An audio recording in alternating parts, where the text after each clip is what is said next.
Welcome back, Knuckleheads. I'm Lupinefiasco. This is Daily FaB gameplay, and today we are playing Kayo, Armed and Dangerous. For anyone who's new to the channel, welcome to the jungle. What we do here is review replays of games I played on the Talishar.net client days or weeks ago, after enough time has passed that I lose my bias and can more objectively judge the quality of my play. I will talk through turn cycles as if I were taking them now, walking you through my thought process for the line I would take, and compare that to the line I did take at the time of recording. We either learn from my mistakes or reinforce good play patterns, with the overall goal of tightening and optimizing our gameplay in the future to take down paper events and walk away with that shiny cardboard. If you'd like to check out the deck I'm playing here or try it for yourself on Talishar, there is a FaB deck link in the video description below. While you're down there, if you haven't already done so, please consider subscribing to my channel. It is the best free way to support me and to make sure that you see every new episode of Daily FaB gameplay in your YouTube feed. I also have a Discord, a Blue Sky, and a Patreon, links to which are found in the video description. A Patreon sub at the Arc Lightning tier or higher will get you access to the matchup guide for this deck and for every one of my decks forever. Without further ado, let's jump right into the action.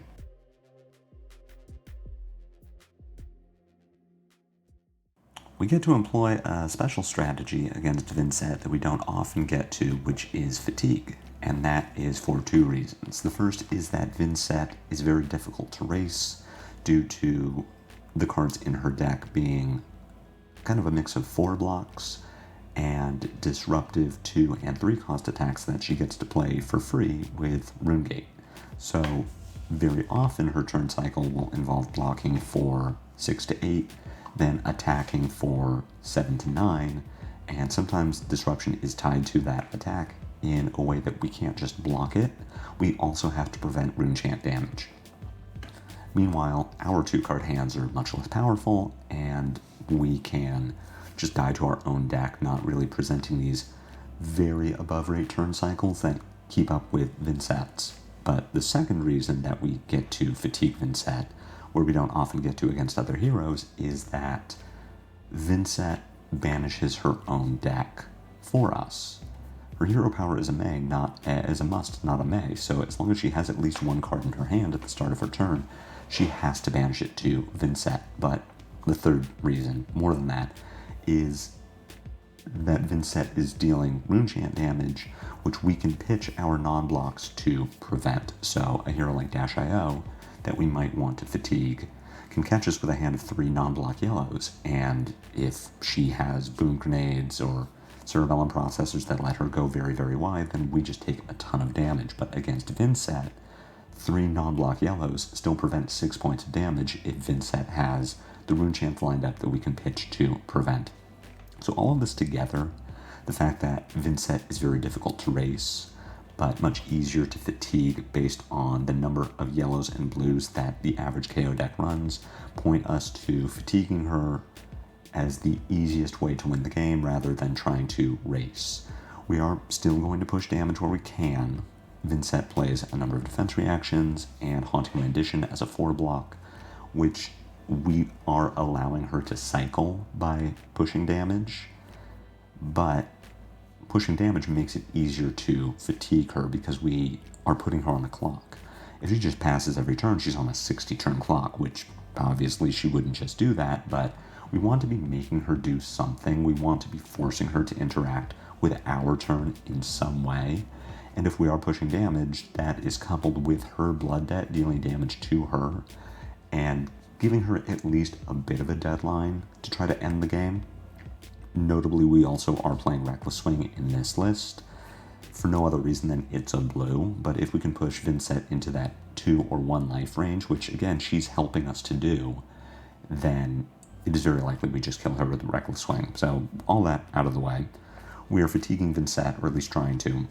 We won the die roll, we chose to go first. Even if your opening turn is just Arsenal Pass, it's important that you give Vynnset 1 less turn of free rune chant generation. Based on this hand, I actually do want to push some damage here because I'm trying to fatigue Vynnset. Setting up 5-card hands is a lot less important to me. So I don't really mind having not having an arsenal. If I get to send Wild Ride, Mandible Claw, Swing Big, and send 17 damage, potentially Vynnset can only block 12 of this without armor, and I actually do get to push 5 points of damage over on turn 0, which, because I don't need an arsenal for a 5-card hand next turn, I'm actually very okay with. And if nothing else, I attack with a Wild Ride, I discard a 6, and then I make a Might, and if I arsenal to Swing Big, or whatever I get to keep in my hand instead, then maybe I'm just setting up a 2-card denial on my next turn, which, again, it is important that we are making Vynnset block or risk taking damage. E-Strike here, not really the card I want to see. At this point, I don't want to follow up with a Mandible Claw. I don't want to let Vynnset filter more, I just want to end my turn. I can put this E-Strike in Arsenal. And I also get to keep a Smash Instinct in my hand, which is going to let me potentially pitch more effectively into Runechant damage. We see this Clash of Might, which only pitches for 1 but blocks for 3, and that does sort of set up kind of what we're looking at doing here, which is just maximizing value every hand. So we don't want to take damage if we can avoid it. We want to try to mitigate all incoming damage. Again, we're trying to fatigue, we're not trying to kill through damage. So I'm going to pitch 1 here in order to prevent this Runechant damage, and I'm going to pitch Clash of Might to do it. I suppose I don't need to, I could pitch Wild Ride. Either way, it goes to the bottom of my deck. I can then block with Clash of Might and run Roughshod, prevent 6, and then my turn is going to be E-Strike for presumably 9, bottoming the other blue in my hand. It's important that for one thing, I potentially get a Might from Clash of Might. I see what's on top of Vynnset's deck. I also want to keep blues in my deck. If this game goes long enough, I will get to my second cycle, which just means that I want to be drawing blues and yellows rather than reds, because by that point in the game, we will be at very low life totals, and I want to be able to survive through those last little bits of Runechant damage that Vynnset might have been setting up for a few turns.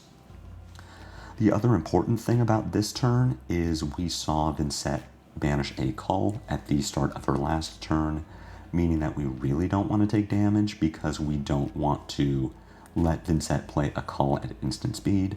And what this hand does for us, despite knowing that the top card of our deck is a Swing Big, which we wouldn't mind putting into our arsenal, we want to E-Strike buff power, because if we send it for draw a card, Vynnset can block 6 on 7, take 1 point of damage, and then play Cull, and make us banish our Swing Big. So what this does for us is let us push damage. We also don't have any cards in our hand for Vynnset to get us with Cull or face Purgatory. The hand that we draw into is, you know, fine. It pushes some damage, but we don't have any blues, which would pay for Runechant damage. Vynnset only has 3 Runechants right now, giving us the Vexing Quill hand, so it is possible that we get to pitch Wild Ride and Bare Fangs in order to prevent this 3 Arcane, and then block 6 with Beast Within and Swing Big. Vynnset here has Beseech the Demagon, which is going to give 3 damage to Runegate attack. Really good. Makes me think that this Vynnset has been fatigued by Kayo previously and is actually setting up for it rather than trying to race. Also makes me wonder what would have happened if we had tried to race the Vynnset.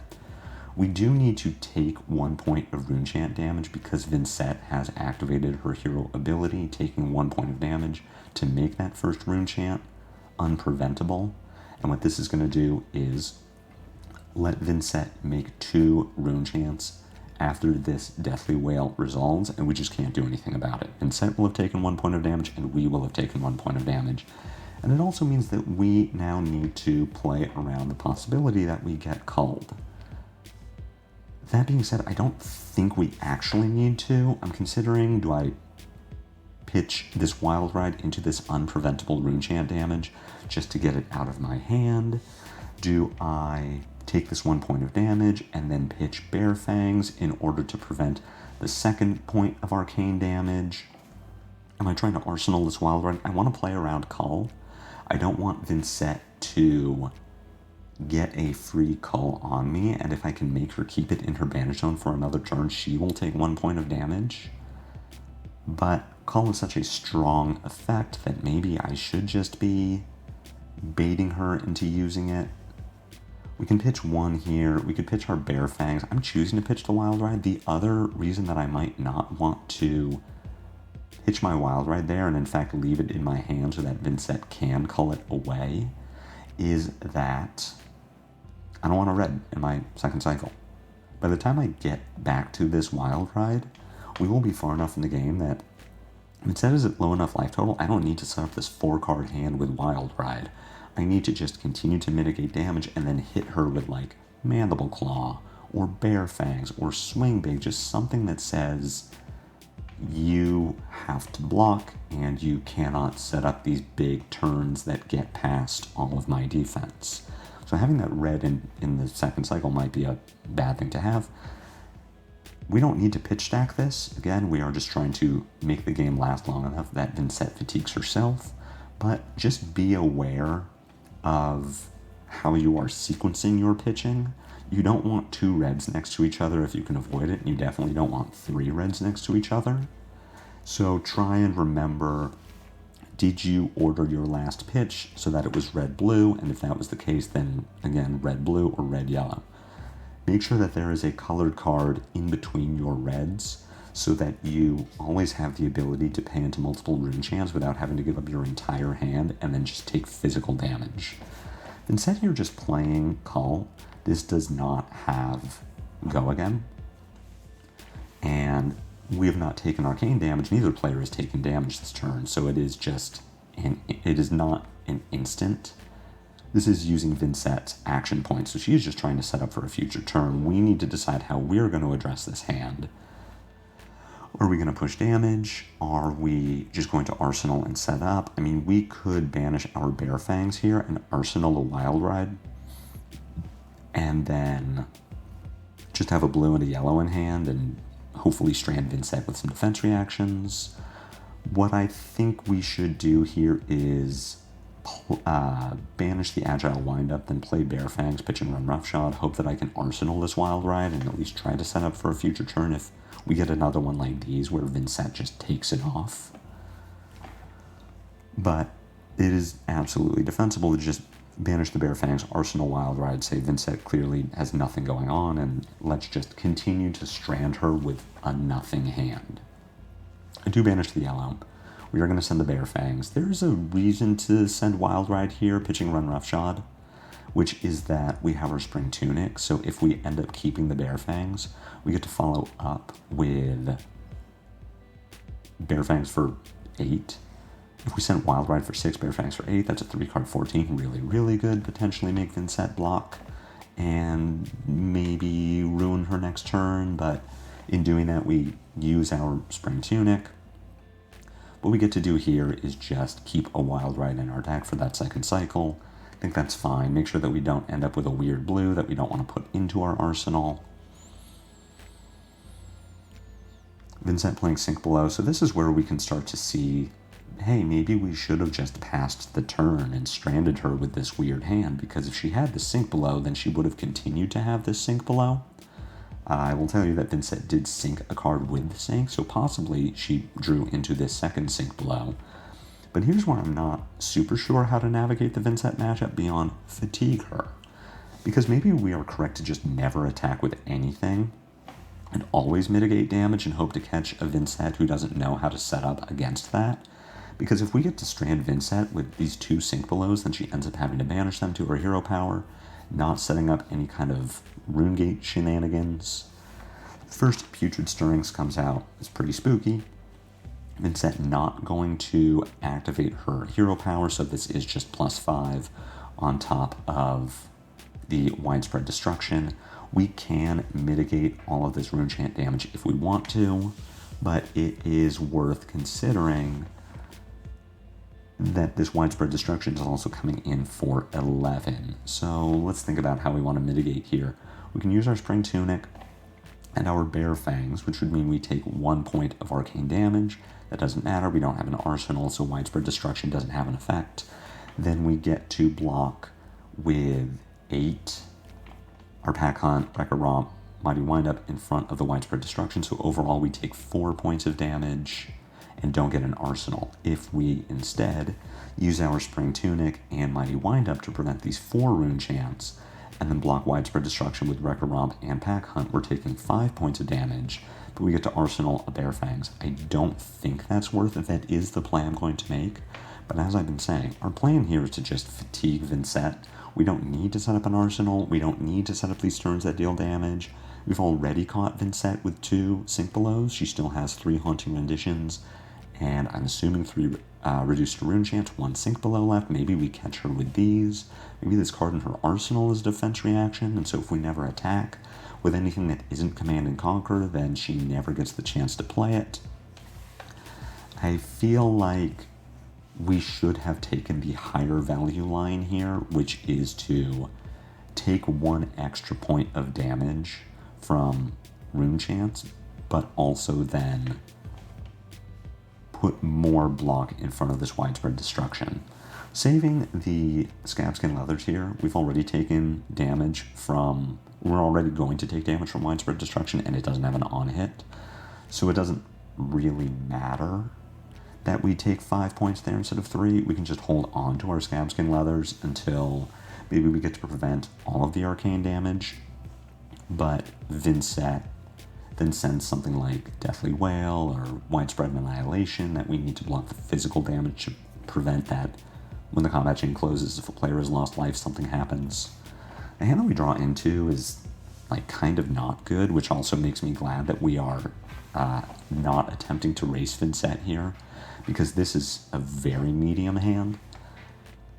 I do want to send this Command and Conquer, because Vynnset has been sitting on this arsenal for some time. She clearly wants it.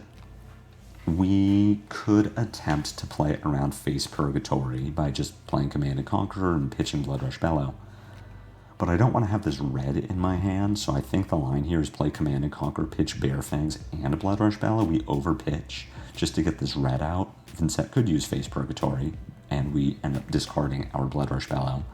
But if she doesn't do that, then we keep a yellow, which we can pitch to Rune Chance, which I think is just fine. Vynnset here giving us Phantom Wraith and Haunting Rendition. So protecting the arsenal, that's fine. Not my favorite thing to have happen, but again, just the fact that we are attacking means that Vynnset is going to be able to set some of this up. We do catch her with that Reduced to Rune Chant, though, which she wasn't able to play, so if we had gone for the Bare Fangs line, then she would have been able to defend even more. Here we are in a situation where we can decide if we want to pitch this Bloodrush Bellow into the 2 Rune Chants. I do.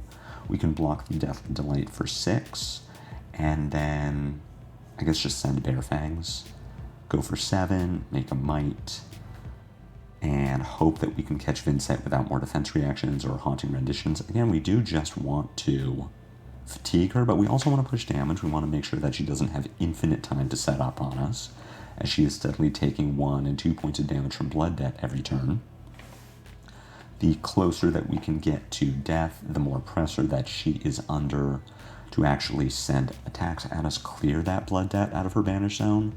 Because if we are never attacking Vynnset, she's able to put like 2 Putrid Stirrings into her banish zone and multiple Runegate attacks and just find 2 Shadow Puppetries, then we end up in this really bad spot where we don't have the ability to block all of that damage, and we just take 30 damage from Vynnset because she giga set up on us.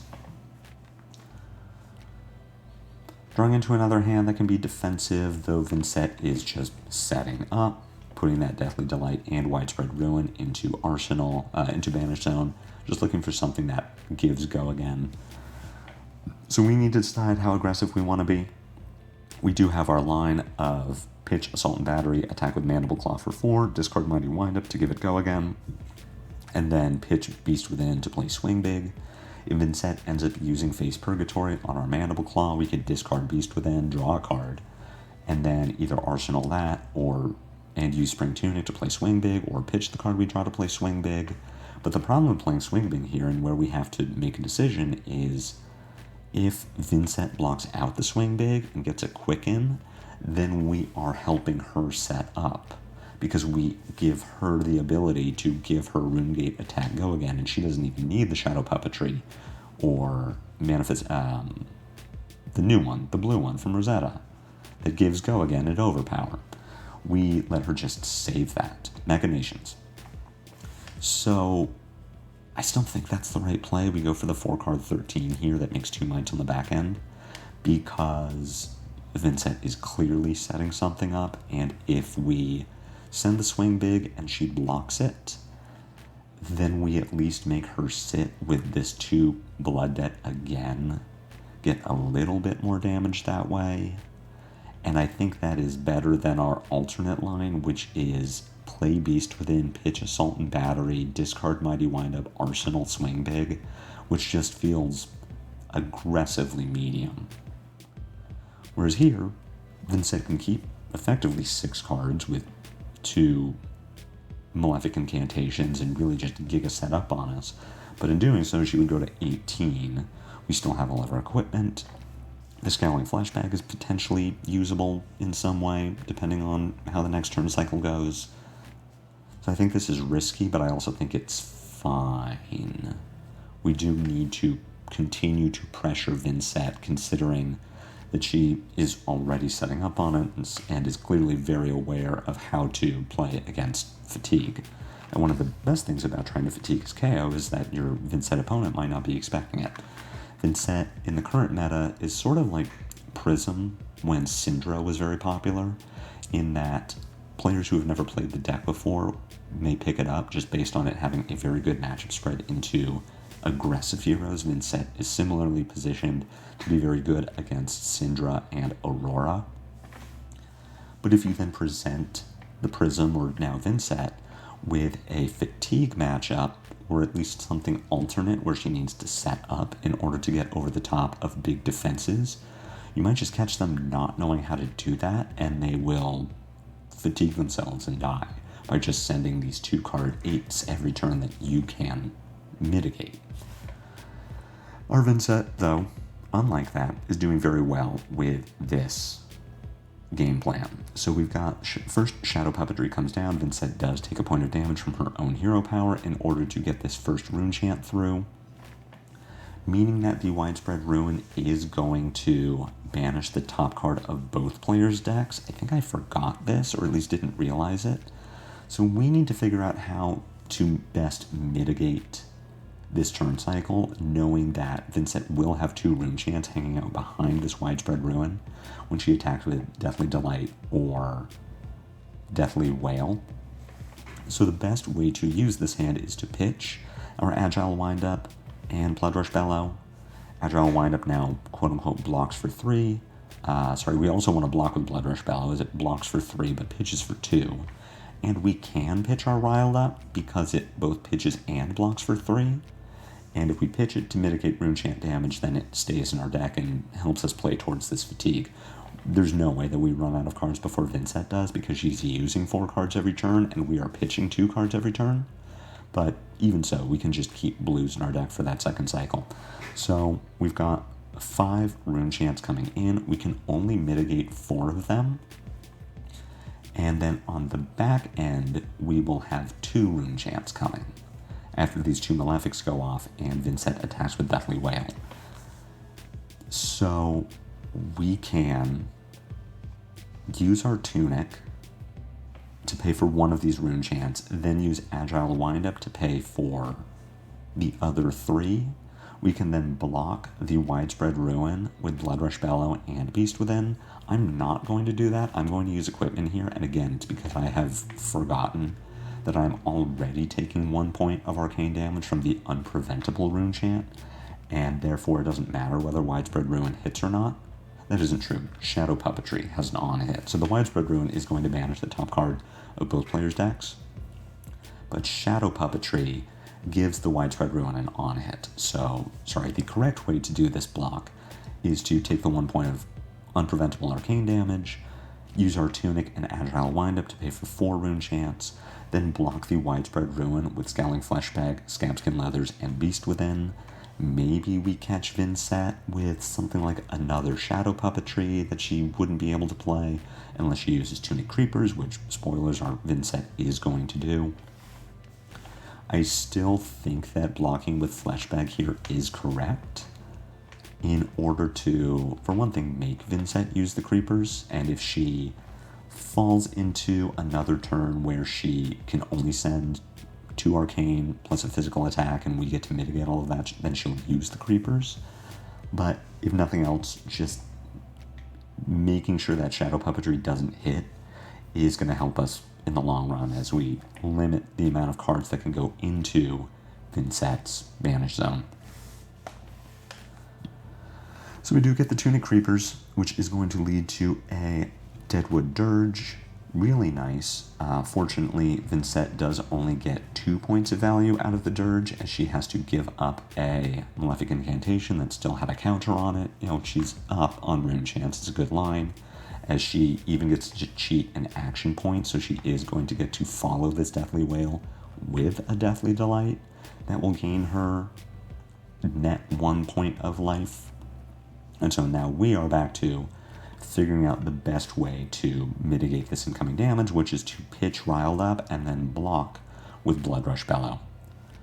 We lose our Bloodrush Bellow, but that's fine. Our plan to kill Vynnset is not to play this Bloodrush, but we are mitigating more damage than we would if we pitched the Bloodrush, and we are just trying to stay alive here. Am I ever blocking with Spring Tunic this early? No. We're at a healthy 27 at this point, though after Vynnset closes the chain and then attacks with Deathly Delight, we're going to be at 20 to Vynnset's 21. We still have plenty of game left. Vynnset has just burned her first Shadow Puppetry. She's not ending the turn with any Rune Chance. This one Malefic Incantation only has a single counter left on it, so Vynnset is going to need to work to set up a big turn. We are definitely going to get at least 1 more Tunic activation this game, and then after that we can think about blocking with the Tunic. We don't need to give it now, but it isn't preventing any on-hits, it's just chilling.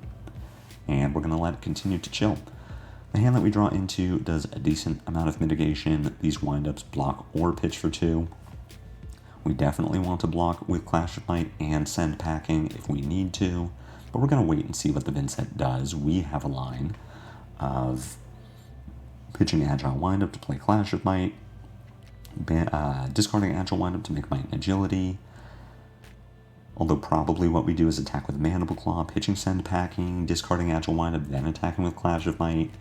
We're never going to attack with a Send Packing this game, so it doesn't super matter, but it is important to note that Send Packing will banish a card from Vynnset's arsenal face up. So if for whatever reason she put a Runegate attack in her arsenal, we banish it with Send Packing. Vynnset can then choose to let the Send Packing hit, take the damage, keep the Runegate attack in her banish zone, and then play it later. So Send Packing is only in here because it blocks for 3 and pitches as yellow. I do not recommend ever attacking Vynnset with Send Packing, just on the off chance that her arsenal is something with Runegate. We've got Phantom Wraith coming in for 8 and 2 points of Arcane. Our best way to mitigate this is going to be to pitch Agile Windup for 2, and then block with... Sorry, we do have to take one of these. I'm unclear on why Vynnset needed to take a point of damage this turn. Because she needed to keep the Spellbound Creepers. Sorry. So Vynnset is guaranteed to deal 1 point of arcane damage to the Spellbound Creepers hangs out. If Vynnset did not activate her hero power and we could prevent both points of arcane, then Creepers would die. So we will take 1 here. We're still going to pitch Agile Windup to mitigate 1 point of damage, and then block the Phantom Wraith for 8 with Clash of Might, Send Packing, and Agile Windup. There is a consideration here to pitch Clash of Might to the Rune Chant in order to prevent that 1 point of damage, and then take 1 from Phantom Wraith, but not risk giving Vynnset a Might. That being said, I think that is just a worse line. I think if Vynnset gets the Might, she gets the Might. In this way, we mitigate more life loss, and we get a red out of our deck and just make sure that our second cycle is all yellows and blues, which will hopefully keep us alive in the late game. Although the Phantom Wraith only comes in for 7, so actually this play didn't make any sense, and I should have just pitched the red and blocked for 7 with 3 yellows. Math is hard. we just ship it right back to Vynnset, still waiting on our third tunic counter. Vynnset sitting with a widespread annihilation in her banish zone, which probably won't matter to us because we'll just pitch and block with everything we have. The hand we draw into is like fine. Seeing Vynnset banish a Haunting Rendition feels great. It does not advance her game plan at all, and in fact speaks to a hand that is just kind of bricky. So the fact that we draw 2 reds and 2 yellows here might haunt us in some way, but Vynnset certainly is not doing all that much to make me feel that way right now. What is the best way to use this hand? We want to pitch Wild Ride if we can. We want to block with E-Strike CNC Send Packing. The fact that Vynnset is not super set up is actually pretty okay, just based on us potentially being able to use this hand for full defensive value. She does play a Deadwood Dirge, which again will lose 1 point of value. She either turns a Rune Chant into 3 Rune Chants, so only getting 2 out of her Dirge, or she turns Malefic Incantation into 3 Rune Chants, but the Malefic still has a counter left on it, so in either way, she is netting 2 Rune Chants rather than 3. We get an Undo out of her, and see what she wants to do with this turn instead. If she just passes or tries to set something up and passes, that's fine with us. We can pitch Send Packing in order to attack with CNC, Arsenal E-Strike, and keep Wild Ride. What we would probably do instead is pitch Wild Ride to attack with CNC, Arsenal E-Strike, and hold on to the Send Packing, which mitigates 3 points of damage rather than the 2 points of damage from Wild Ride. I specifically want to attack with CNC because Vynnset still has defense reactions in her deck, and I would like to try to catch her with them, so that she needs to give me real cards to block CNC or just lose the Arsenal. So yes, I think the line here is CNC for 6, pitching Wild Ride, Arsenal E-Strike, which great cards to have in Arsenal.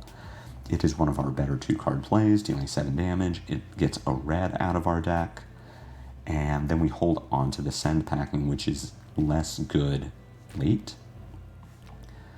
And we keep a yellow 3 block in hand. So I hate this line. I think this is the worst line, and I get why I'm doing it, because I want to put this Wild Ride into my arsenal, which sets up for a future turn. But again, I'm never trying to set up for this 4 or 5 card Wild Ride line. I'm trying to set up for nice 2-card hands that deal enough damage that Vynnset has to actually care about it. So in this way, I'm keeping a red in my deck in E-Strike, which I hate. I'm arsenaling a yellow, which I hate. And I am setting up for a turn that probably isn't coming. So I do think this is just a worse line. And the hand that we draw into is fine. We catch Vynnset on another setup turn, banishing Putrid Stirrings and Widespread Annihilation, which says that I actually do want to start going here and either get blocks out of Vynnset so that she can really only do Stirrings into Annihilation, or I want to push damage while I can and put her low enough on life total that I can try to just sustain the game out from here and let her slowly kill herself. So our line is going to be Wild Ride, pitching Wrecker Romp, hoping that we draw into a blue that's going to let us Mandible Claw into Bear Fangs. Instead, we draw into Clash of Might, discarding our Bear Fang. So we do at least make a Might and send Wild Ride for 5 with Go again. We have a play around the Face Purgatory that makes us discard a card. What I really want to do with this hand now is play Pack Hunt, pitching Clash of Might, and then Arsenal Bear Fangs, set up that nice little 2-card 7 on a future turn. Would this turn have been better if we had an E-Strike in Arsenal? Probably not, honestly. We would have played the E-Strike, bottom Clash of Might, pitch yellow Bear Fangs to play Pack Hunt, and then Arsenal red Bear Fangs. So I guess technically the turn is better, but only by 1 point of damage. We aren't really enabling anything that we couldn't already do. Vynnset just takes all this damage, which makes me feel good that she's now at 5, and we are putting her into a position where she has to start respecting all of our incoming damage. At the same time, I feel very afraid. But I do at least feel good that we have 3 blues and a yellow in hand. Vynnset plays Putrid Stirrings out of Banish, is going to choose to take 1 point of damage to her Vynnset effect. That is going to let her play Cull at instant speed, which does not use her action point. We are going to banish our Yellow Wild Ride, as it is the card in our hand that mitigates the least amount of damage. Vynnset gets to effectively draw a card from the Cull, because she gets to play this Deathly Wail from her Banish Zone, playing Beseech the Demigon. Then playing Machinations of Destruction, which will give her Deathly Wail go again. So this is spooky as hell. This Deathly Wail is going to make 3 rune chants behind it, 2 from the Wail, 1 from the Malefic Incantation. What we have going for us is that Widespread Annihilation costs 4. So Vynnset cannot follow this Deathly Wail up with anything that isn't a Flail of Agony. So we now need to come up with the best way to block this damage, and that's going to be Spring Tunic pays for 1 of these rune chants. We can pitch Agile Windup to pay for 3 more. We do have to take 1 of these, so let's take the first rune chant. We'll go to 18. We then have to deal with 6 more rune chants, which we will block 4 of them and take 2. So we can go to 16 here, and now we have to deal with a 14-point Deathly Wail with Go Again. And what I want to do about this Deathly Wail with Go Again, this is threatening 17 points. It is important to know, because I forgot in this game, that Vynnset cannot follow this with Widespread Annihilation, which means that I actually want to take 3 of these rune chants. I then want to... I want to pitch Run Roughshod. 1 of these blues doesn't really matter to the 3 rune chants, because I get to keep a card in deck and still mitigate 3 points of life loss.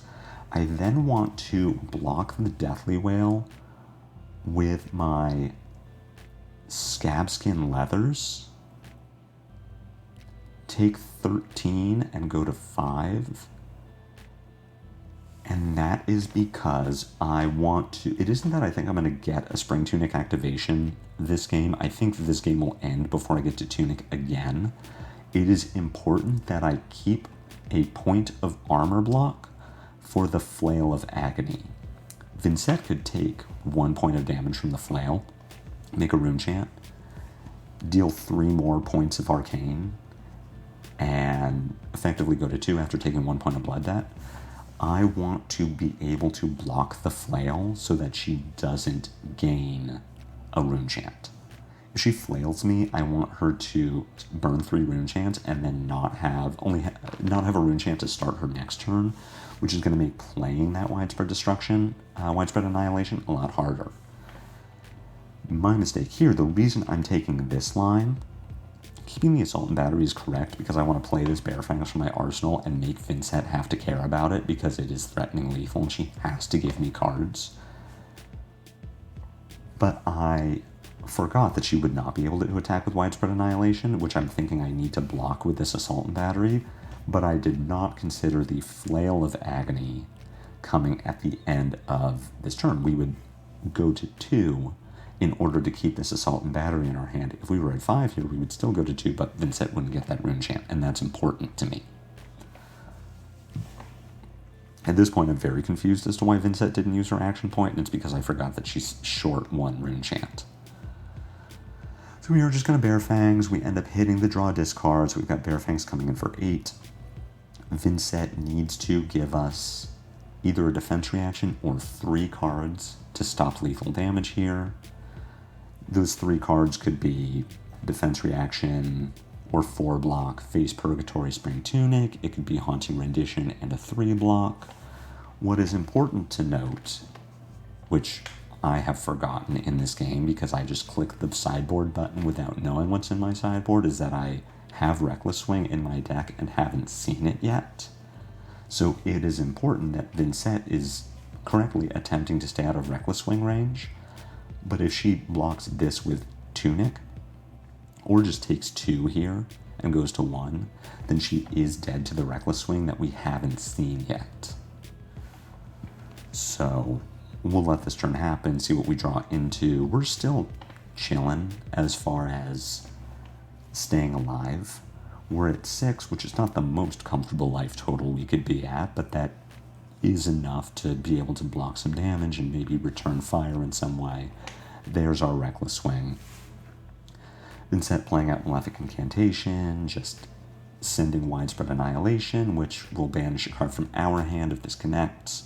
Vynnset gets to arsenal this last card, end her turn at 1, after taking a point of blood debt and then draw into 4 cards and hope to kill us with a 5-card hand. We, however, get to just win the game. So what we're going to do here is pitch our Mighty Windup to prevent 3 points of Runechant damage. We'll take 1 down to 5. I'm going to block the Widespread Annihilation with Pack Hunt and Reckless Swing. And the whole reason to do that, the reason to play safe here and actually mitigate the incoming damage, is just in case I'm wrong. Maybe Vynnset has a way to gain life, or has a way to cheat out some arcane damage in response to the Reckless Swing. I can't think of what it would be, but there's no reason to get cocky here and just take 4 arcane damage and send the Reckless Swing at the Widespread Annihilation and keep 2 cards so that I can attack Vynnset. Like, no. We're intending to win with the Reckless Swing, but we still want to play safe and put Vynnset into a position where she needs to have it. And so we do get her with the Reckless Swing, and that is going to be enough to put the game away. Seeing that Deadwood Dirge in her hand, let's check the top of her deck. Considering that she has a Widespread Annihilation in her banish zone, this hand is insane. She would get to play Machinations of Destruction. So she should have 1 Runechant back after her Malefic Incantation. At the start of her turn, she can banish Widespread Ruin, make a 2nd Runechant, play Machinations of Destruction, attack with Widespread Ruin for 2 arcane, 6 Go Again Overpower, then play, get her action point back from Go Again, then play Malefic Incantation Yellow. I guess she could have done that first, make a Runechant, play Deadwood Dirge, go up to 3 Runechants, and then attack with the Widespread Destruction for 3 arcane and 6 physical, which is, what, threatening 5, 11, 17 to our 5 remaining health. So we need to mitigate 11 of that, which we will draw into a hand that does not do that. We can pitch our 2 Wild Ride to prevent 3 of that 17. We can then block for 6. So overall mitigating 11. We die. If Vynnset gets to play this next turn, we die. So really, really nice job from our Vynnset here. Actually playing extremely well into the fatigue, setting up very good turn cycles, taking blood debt where it matters. And we just happen to get there with a very lucky Reckless Swing. But even so, I do really like this way of playing into Vynnset. I need to work on it more. As you know, I'm an aggro player. We don't typically have to worry about how to fatigue. We have to worry about playing around fatigue, but not how to actually do it. So for sure something I need to work on. We maybe sent some damage that we shouldn't have just based on Vynnset having all of these defense reactions that she would have been stuck with at the same time. We did put Vynnset into Reckless Swing range by actually attacking her and making her need to care. So maybe we do just make Vynnset have the D-reacts, and if she doesn't have them, then we get her. Let me know in the comments if you've been playing this matchup. Either Kayo into Vynnset trying to fatigue, or really any fatigue hero into Vynnset. Let me know how you are judging whether to attack or whether to just pass and strand Vynnset with these clunky defense reaction and block heavy hands. I hope you enjoyed this game. I hope you learned something. If so, be sure to assault and batter that like button. My comments are always open for any questions or feedback. If you haven't already done so, please consider a YouTube subscription. It's free. It helps me out a lot. We have a Discord, a Blue Sky, and a Patreon, links to which are in the video description below. I will be back one more time this week before heading off to Pro Tour London. So until the next time I catch you on Daily FaB Gameplay, take care.